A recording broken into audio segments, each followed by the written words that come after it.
Assalamualaikum warahmatullahi wabarakatuh. Sebelumnya izin memperkenalkan diri. Nama saya Adelia Putri dengan NPM 2211021081 dari kelas Ekonomi Perdagangan Internasional B yang diampu oleh Ibu Resa Moniana Putri SE MSI. Pada kesempatan kali ini saya akan menjelaskan 3 materi, yaitu materi yang pertama itu ada pengertian dan ruang lingkup perdagangan internasional. Selanjutnya itu ada teori klasik perdagangan internasional, dan yang terakhir itu adalah kebijakan perdagangan internasional. Baik, jadi langsung saja ke materi yang pertama, yaitu pengertian dan ruang lingkup perdagangan internasional. Nah, jadi teman-teman, untuk perdagangan internasional sendiri itu adalah merupakan aktivitas jual beli barang atau jasa yang dilakukan antar negara. Sederhananya itu kayak suatu negara itu menjual produknya ke antar negara lain, itu disebut dengan ekspor. Lalu negara tersebut membeli produk dari negara lain yang disebut dengan impor. Jadi kegiatan ini tuh didorong dari berbagai faktor seperti sumber daya alam, teknologi, terus kebutuhan konsumen antar negaranya gitu. Nah, selanjutnya untuk latar belakang perdagangan internasional sendiri itu tuh sudah berlangsung sejak lama. Awalnya itu perdagangan internasional dilakukan secara barter, yaitu tukar menukar barang dari barang satu ke barang yang lainnya. Terus seiring dengan perkembangan zaman, sistem perdagangan itu semakin kompleks, jadi melibatkan mata uang sebagai alat tukar gitu. Ada beberapa teori yang menjelaskan terkait perdagangan internasional. Teori yang pertama itu merupakan teori keunggulan absolut atau yang biasa kita sebut dengan absolute advantage. Negara itu dari teori itu menjelaskan bahwasannya negara itu akan mengekspor barang yang dapat diproduksi lebih efisien dibandingkan dengan negara lain. Terus yang selanjutnya itu ada teori keunggulan kooperatif atau cooperative advance. Itu negara itu akan mengekspor barang yang memiliki biaya peluang produksi yang lebih rendah dibandingkan negara lain gitu. Terus juga ada namanya teori Hasker-Ohlin. Negara itu tuh pada teori itu disebutkan bahwa negara akan mengekspor barang yang intensif menggunakan faktor produksi yang melimpah di negara tersebut. Selanjutnya itu ruang lingkup perdagangan internasional itu sendiri sangat luas dan mencakup berbagai aspek, antara lain seperti barang, mulai dari bahan mentah, terus itu barang setengah jadi hingga barang jadi. Terus ada juga jasa itu seperti transportasi, jasa keuangan, jasa konsultasi dan lain-lain gitu. Selanjutnya kalau modal itu berupa modal investasi langsung dan portofolio. Ada juga yang terakhir itu teknologi. Untuk teknologi sendiri itu ada namanya transfer teknologi antar negara. Jadi contoh perdagangan internasional itu sendiri yang memang terjadi di negara kita itu adalah Indonesia mengekspor minyak sawit ke India. Nah, karena Indonesia memiliki keunggulan dalam produksi minyak sawit, sehingganya Indonesia itu melakukan ekspor ke India yang memiliki permintaan tinggi. Terus contohnya juga ada Jepang sama Indonesia. Jepang itu mengimpor mobil dari Jerman. Maksudnya Jepang dan Jerman. Jepang itu mengimpor mobil dari Jerman. Jepang itu mengimpor mobil dari Jerman karena kualitas mobil dari Jerman itu terkenal sangat baik gitu. Mungkin itu saja penjelasan untuk materi ruang lingkup perdagangan internasional. Selanjutnya saya akan ke materi yang kedua, yaitu teori klasik perdagangan internasional. Baik, yang selanjutnya itu ada teori klasik perdagangan internasional. Jadi teori klasik perdagangan internasional itu sendiri merupakan fondasi awal dalam memahami mengapa sih negara-negara itu melakukan perdagangan gitu. Jadi para ekonom klasik seperti Adam Smith, terus itu ada David Ricardo, mereka itu memberikan pandangan yang sangat berpengaruh pada pemahaman kita terkait dengan perdagangan internasional dari dulu hingga saat ini gitu. Jadi kalau untuk latar belakang perdagangan internasional sendiri, teori-teorinya itu muncul pada abad 18 sampai dengan pada abad 18 ke 19. Ketika negara-negara mulai menyadari potensi keuntungan yang bisa didapat dari perdagangan antar negara, muncullah teori-teori itu gitu. Jadi sebelumnya praktik proteksionisme itu melindungi industri dalam negeri dengan tarif dan kuota yang lebih dominan.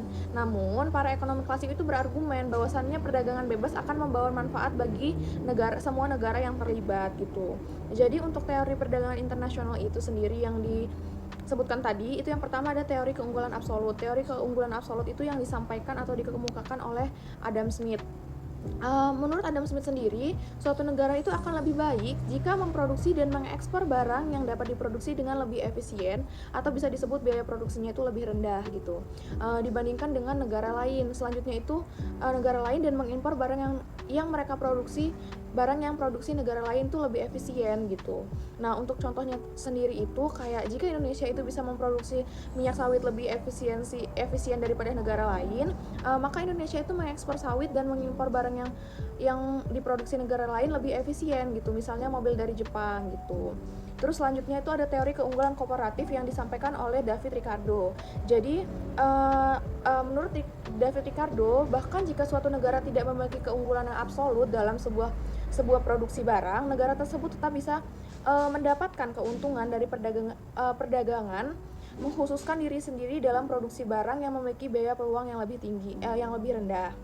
Nah, untuk contohnya itu kayak jika Indonesia seperti yang tadi, jika Indonesia bisa memproduksi minyak sawit dengan biaya peluang yang lebih rendah dibandingkan dengan produksi beras, meskipun negara lain mungkin bisa memproduksi keduanya dengan lebih efisien secara absolut, maka Indonesia akan lebih baik jika fokus pada produksi minyak sawit dan mengimpor beras. Selanjutnya itu asumsi yang sederhana itu teori klasik itu seringkali membuat asumsi yang terlalu sederhana, seperti tidak memperhitungkan biaya transportasi, terus tidak memperhitungkan perbedaan kualitas produk dan faktor-faktor non ekonomi lainnya. Terus jadi teori perdagangan internasional, teori klasik perdagangan internasional sendiri itu memberikan pemahaman yang penting tentang mengapa negara-negara melakukan perdagangan. Meskipun ada keterbatasan, teori ini tuh tetap relevan dan menjadi dasar bagi pengembangan teori-teori perdagangan internasional yang lebih kompleks gitu. Jadi mungkin itu saja penjelasan singkat mengenai teori klasik perdagangan internasional. Selanjutnya saya akan melanjutkan materi yang terakhir, materi ketiga. Jadi materi selanjutnya itu adalah kebijakan perdagangan internasional. Kebijakan perdagangan internasional itu adalah tindakan yang dilakukan oleh pemerintah suatu negara untuk mengendalikan arah, komposisi, dan struktur perdagangan antar negara-negara. Jadi kebijakan ini tuh bertujuan untuk mencapai tujuan-tujuan tertentu seperti melindungi industri dalam negeri, meningkatkan perdagangan negara, atau memperbaiki neraca perdagangan gitu. Untuk latar belakangnya sendiri, kebijakan perdagangan internasional itu telah ada sejak dahulu. Negara-negara selalu berupaya untuk mengatur perdagangan dengan negara lain untuk mendapatkan keuntungan yang sebesar-besarnya. Namun, bentuk dan tujuan kebijakan perdagangan internasional itu terus berkembang seiring dengan perubahan kondisi ekonomi dan politik global gitu. Jadi teori dasar perdagangan internasional itu merupakan ada teori-teori perdagangan internasional yang akan kita bahas itu yang telah kita bahas sebelumnya seperti keunggulan absolut, keunggulan komparatif, dan lain-lain itu menjadi dasar dalam merumuskan kebijakan perdagangan internasional. Namun kebijakan perdagangan internasional itu juga dipengaruhi oleh faktor-faktor lain seperti tujuan nasional. Jadi setiap negara itu memiliki tujuan nasional yang berbeda-beda gitu. Sehingga kebijakan perdagangan itu diterapkannya juga dengan berbeda-beda. Terus juga ada kayak kondisi ekonomi. Jadi kondisi ekonomi suatu negara seperti tingkat pertumbuhan ekonomi, tingkat inflasi, dan tingkat pengangguran itu akan mempengaruhi kebijakan perdagangan yang diambil gitu. Terus yang selanjutnya ada kondisi politik. Jadi kondisi politik dalam negeri dan hubungan internasional itu dapat mempengaruhi kebijakan perdagangan. Selanjutnya itu ada jenis-jenis perdagangan. Secara umum, kebijakan perdagangan itu dapat dibagi menjadi dua kategori utama, yaitu kebijakan proteksionisme dengan tujuan untuk melindungi industri dalam negeri dari persaingan produk impor dengan instrumen tarif, kuota, hambatan non-tarif, itu misalnya persyaratan teknis dan standar kualitas. Contohnya itu Amerika Serikat pernah memberlakukan tarif tertinggi terhadap produk baja impor untuk melindungi industri baja di dalam negeri gitu. Selanjutnya yang kedua itu ada kebijakan literasi perdagangan. Tujuannya sendiri untuk membuka pasar domestik untuk produk impor dan meningkatkan perdagangan internasional. Nah, instrumennya sendiri itu pengurangan tarif, penghapusan kuota, dan fasilitas perdagangan. Contohnya itu pembentukan kawasan perdagangan bebas seperti ASEAN Free Trade Area atau AFTA. Jadi kebijakan perdagangan itu memiliki dampak yang kompleks terhadap perdagangan suatu negara. Untuk dampak positifnya itu dapat meningkatkan produksi dalam negeri, menciptakan lapangan kerja, meningkatkan perdagangan negara. Nah, untuk dampak negatifnya sendiri itu dapat terjadinya kenaikan harga barang, menurunkan efisiensi produksi, membatasi pilihan konsumen, terus ada juga dapat membuat tantangan dalam kebijakan perdagangan internasional. Kebijakan perdagangan internasional itu merupakan instrumen penting bagi pemerintah untuk mencapai tujuan ekonominya. Namun, perumusan kebijakan perdagangan internasional itu harus dilakukan dengan hati-hati.